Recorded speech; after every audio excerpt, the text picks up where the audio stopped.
Bai Ruiao casually threw the 3 files to the ground and left the company with a smile. He had just walked out of the office when a fire started. Everything in the office was burnt to ashes and the whole building burnt down.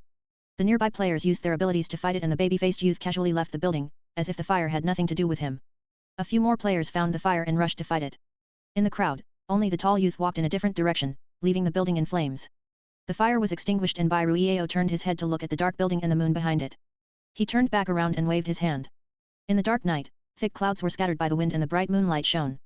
In this vast land, some people moved their tired bodies and rushed to the place they once called home, trying to find the ordinary and simple days before the earth went online.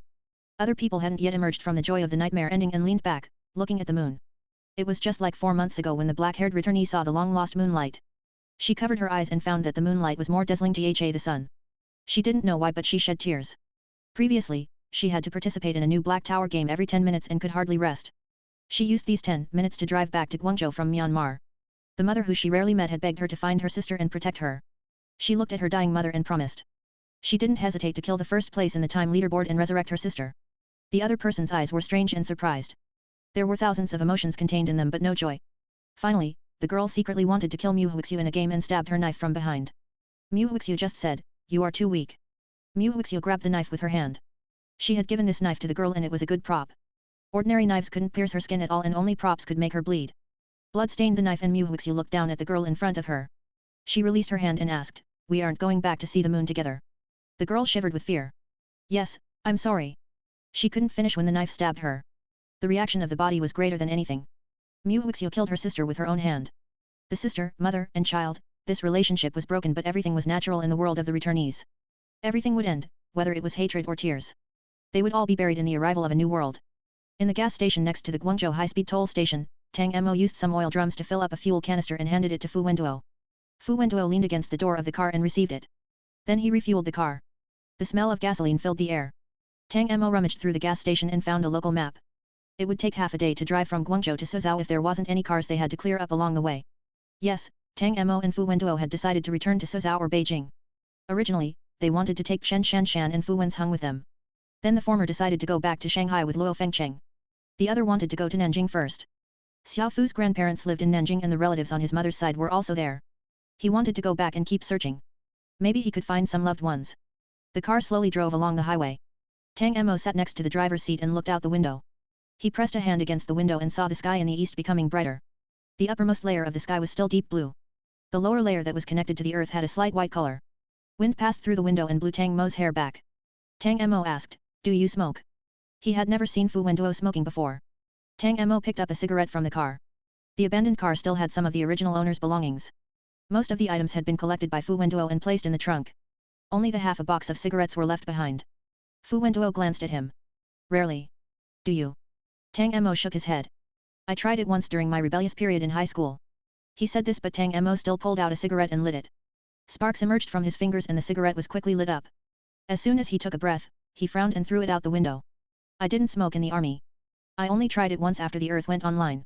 Fu Wenduo turned to him and said, "I didn't smoke after that." Tang Mo didn't speak and put the box of cigarettes away. Fu Wenduo didn't say that the first time he smoked was the day after the earth went online. He rushed to a secret office in the country as quickly as possible and found there was no one inside. Not only that, it was the entire building. Only one young soldier trembling on the ground remained. Everyone else disappeared.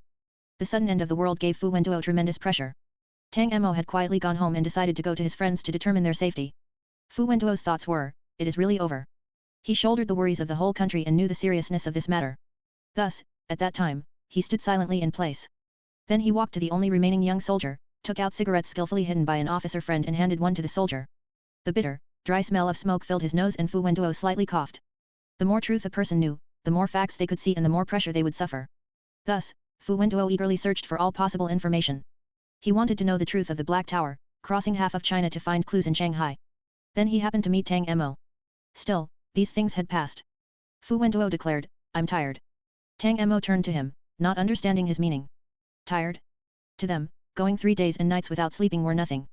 Tang Mo put his foot on the brakes and undid his seat belt. "Tang Mo, you drive." Tang Mo felt strange but he got out of the car to switch positions. He had been driving for a while when he heard steady breathing. He quietly glanced over and saw Fu Wenduo sleeping in the passenger seat. He didn't sleep very well and his hands were slightly hugging his chest. However, his expression was very calm. Tang Mo's heart was slightly moved. He slowed down and pulled up the window. Fu Wenduo was really tired and could finally rest. The next morning, the two of them returned to Suzhou.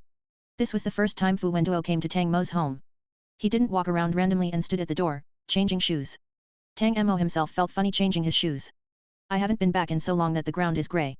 Then he turned and was surprised when he saw the man changing his shoes. You move really fast. Under Tang Mo's leadership, the two people cleaned the house. There were very few people in Suzhou. Tang Mo and Fu Wenduo carefully observed that there were only two other people in the same community. In the empty city, everything looked desolate and strange. Tang Mo wiped a window and thought about using an ability. Then he realized, he didn't have an ability to clean the house. When we go to Beijing in a few days, do we have to clean your house? Fu Wenduo's house was several times bigger than Tang Mo's house. It would take a lot of time if it really had to be cleaned up. Should we decide if we will live in Beijing or Suzhou? Okay. Anywhere they lived was the same, but this was an important issue. Fu Wenduo asked, what do you want to do in the future? Tang Mo was startled. Fu Wenduo explained. Your occupation. Tang Mo, he was speechless. After a long time, Tang Mo replied hesitantly, librarian. Fu Wenduo laughed. Tang Mo, books were the ladder of human progress. Don't talk about before. Now and in the future, librarians would be a secure employment. Fu Wenduo told him, it is better to live in Suzhou. Why? Fu Wenduo thought for a moment. The pressure of employment competition is smaller. Tang Mo, he wasn't eaten by Grandmother Wolf, he wasn't crushed by Santa Claus, he wasn't made into flower fertilizer by the Queen of Hearts, and he wasn't taken by the circus leader as a pet. Tang Mo, one of the world's most powerful players, never imagined that he would need to face job competition in this new world. Do you think there will be a civil service exam? I am pretty good at exams. Fu Wenduo stared at this young man's serious expression and couldn't hold back his kiss. The future will be better. Yes. The existence of human beings was reasonable. As Tang Mo faced the Black Tower and declared this, he had already seen the brightest future of humanity. The darkness that once shrouded this land wasn't the darkest of human nature but the most brilliant glory. The end.